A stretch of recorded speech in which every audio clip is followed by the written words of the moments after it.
Halo semua, selamat datang di alur cerita film A4 Movie. Gimana kabar kalian hari ini? Semoga sehat selalu dan dimudahkan segala urusannya. Pada episode kali ini, Mimin mau ngebahas alur cerita film yang berjudul The Codemat yang dirilis pada tahun 2015. Ya udah, tanpa berlama-lama lagi, mari kita masuk ke filmnya. Semongko.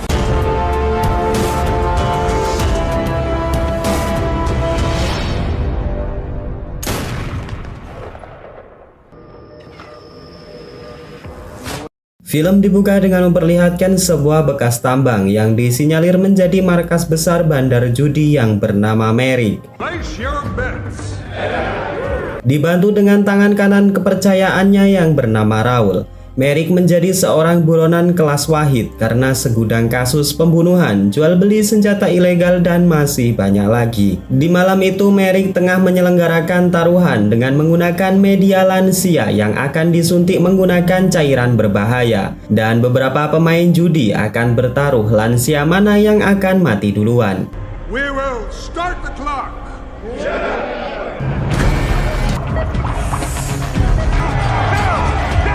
Di tempat yang berbeda, terlihat sekelompok tim pemburu buronan tengah bersiap untuk mendatangi markas Merrick.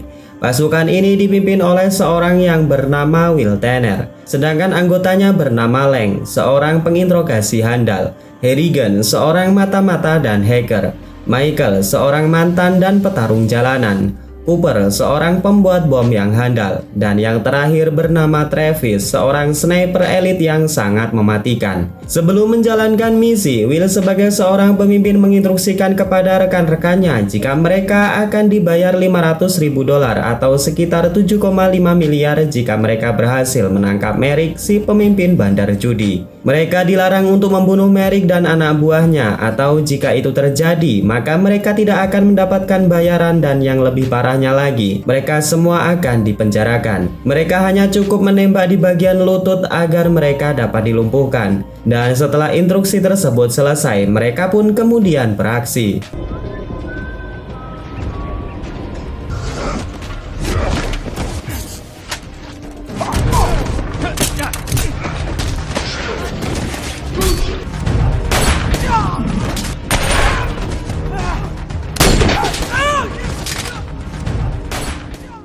Setelah berhasil memasuki ruangan perjudian, pasukan ini pun segera memerintahkan semuanya untuk menyerah. Tak mau menyerah begitu saja, Merrick kemudian memerintahkan Raul untuk menghapus seluruh data di komputernya, lalu membawa semua uang mereka kabur, sementara ia sendiri akan menghadapi mereka.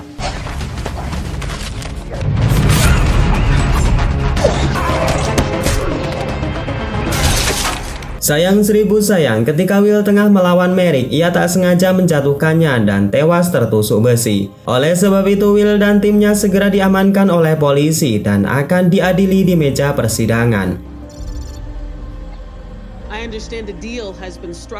Setelah 6 bulan mendekam di penjara, akhirnya Will dibebaskan secara bersyarat. Di sana Will mengakui bahwa dirinya telah membunuh Merrick meskipun itu tidak disengaja. Bu Hakim kemudian mengingatkan Will agar jangan lagi memburu buronan demi uang. Masih banyak penegak hukum yang seharusnya memburu mereka karena itu sudah tanggung jawabnya. Setelah bebas, tujuan pertamanya adalah sang ayah, di mana pada saat itu tengah berada di sebuah bengkel mobil miliknya. Di sana Will meminta maaf kepada ayahnya karena sudah menyebabkan kekacauan dan kerugian bagi sang ayah. Will juga berjanji akan berhenti menjadi seorang pemburu buronan karena ia ingin hidup tanpa dengan adanya senjata lagi. Dan di sana Will diberi tugas oleh ayahnya untuk membantu Danny menjadi seorang montir keliling. Alright, go ahead and check her out. Setelah memperbaiki klien pertamanya, Will kembali dihubungi oleh Danny karena ada seseorang yang mobilnya mogok di bunker 40. Setelah sampai di lokasi, ternyata pemilik mobil tersebut adalah Michael, rekan setimnya dulu di pasukan pemburu buronan. Namun terlihat Michael yang mencurigakan dan tidak seperti biasanya. Dan tanpa mereka sadari, ternyata dari atas sana terlihat sebuah drone yang sedang mengawasi mereka. Singkat cerita, setelah memperbaiki mobil, mereka memutuskan untuk pergi ke sebuah warung kopi untuk minum bersama. Di sana Will bertanya kepada Michael apakah dia mengalami masalah karena terlihat Michael yang nampak gelisah.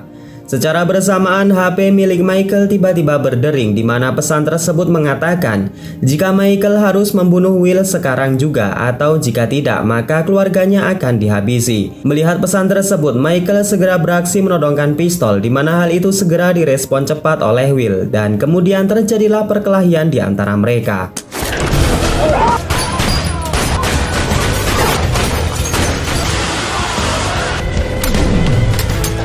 Di tengah perkelahian, terlihat Michael telah terpojok. Di sana Will bertanya kenapa Michael hendak membunuhnya. Michael kemudian menjawab jika dirinya terpaksa melakukan itu karena saat ini adiknya tengah disandra. Mereka pun masih terlihat mencoba untuk saling membunuh sampai di mana Will tak sengaja membunuh temannya.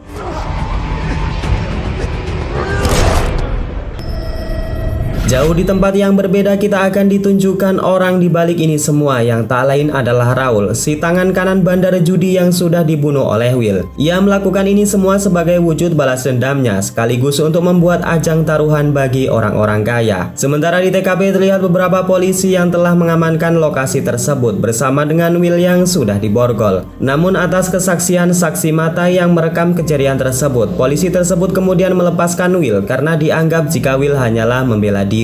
Di tengah perjalanan, Will yang dijemput oleh ayahnya dipaksa untuk jujur kenapa bisa Michael berusaha untuk membunuhnya. Di sana Will yang memang tidak tahu apa-apa hanya bisa mengatakan jika ia tidak tahu apa-apa. Karena sebelum kejadian tersebut Michael mengatakan jika dirinya tengah diancam oleh seseorang. Sesampainya di rumah terlihat sudah ada Len yang telah menunggu Will. Di sana Len mengatakan jika ia telah mendengarkan kejadian yang menimpa Will. Jelas saja apa yang telah Len sampaikan membuat ayah Will sangat curiga. Mana mungkin kejadian tersebut menyebar begitu sangat cepat. Len kemudian bersumpah dan mengatakan jika dirinya bekerja menjadi seorang detektif swasta. Dan ia juga tahu alasan kenapa Michael ingin membunuh Will. Oleh sebab itu Len mengajak Will ke sebuah tempat dan berjanji akan menjelaskan semua yang telah terjadi. Di tengah perjalanan Will mengatakan jika sikap Len saat ini sama dengan Michael sebelumnya.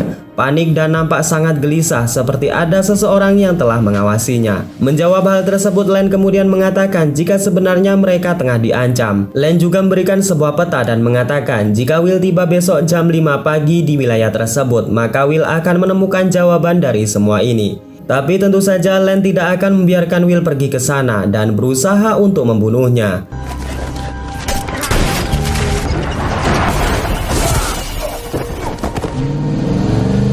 Di tempat perjudian, Raul mengatakan kepada semua pemain bahwa sebelumnya Will telah menang melawan Michael. Raul kemudian mengatakan kepada semua pemain jika mereka harus membuat pilihan baru, karena sekarang Will belum tentu dapat menang melawan Len. Di lain sisi, Will yang tadi terjatuh ternyata sedang bersembunyi di balik pasir, di mana saat Len melintas, Will pun langsung menyergapnya.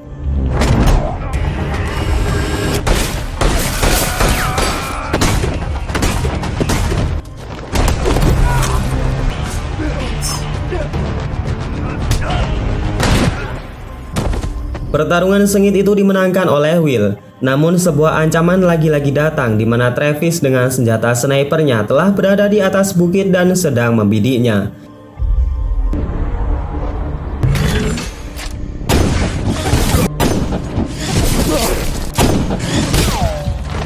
Di saat berlindung tanpa diduga, datang seorang polisi wanita mendengar suara tembakan yang saat itu sedang berpatroli. Will kemudian meletakkan senjatanya dan mengatakan kepada mbak polisi agar jangan keluar dari mobilnya karena ada seorang sniper yang berusaha untuk membunuhnya. Namun apalah dikata, wanita memanglah wanita, si keras kepala dan tidak mau mendengar perkataan laki-laki. Polisi tersebut pada akhirnya tewas secara mengenaskan di tangan Travis.